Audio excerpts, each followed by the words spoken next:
ఇప్పుడు మీరు చూస్తున్న విజువల్ డీర్స్ అన్ని జేసీబీ లైట్లలో ఎక్కడికి వెళ్ళాలో తెలియక కొట్టుమిట్లాడుతున్నాయి. ఇదంతా హెచ్సియు యూనివర్సిటీ 400 acres ల్యాండ్ మన గవర్నమెంట్ డిఫారెస్టేషన్ చేసి దాన్ని 400 acresని ప్లాట్స్గా డివైడ్ చేసి రెసిడెన్షియల్ కాంప్లెక్స్కి ఇంకా సాఫ్ట్వేర్ కంపెనీస్కి ఇద్దామని ప్లాన్ చేస్తున్నాయి.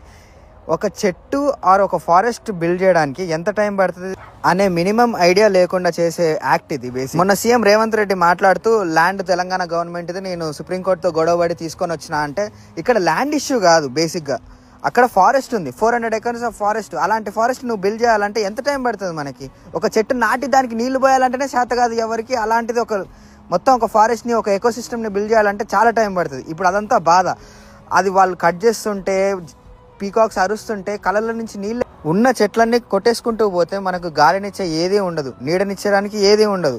మనం అక్కడ ఇల్లులు కట్టుకొని బాగానే ఉంటాం, కానీ నెక్స్ట్ జనరేషన్స్ కంటూ ఏదీ ఉండదు. అండ్ అనిమల్స్ నేచర్తో ఆడుకుంటే మాత్రం అసలు సరదా కూడా తీరిపోతుంది. స్టూడెంట్స్ ప్రొటెస్ట్ చేస్తేనేమో ఈ గవర్నమెంట్ మీడియా మొత్తం తప్పుదోవ పట్టిస్తున్నది. Government has to take an immediate action and stop this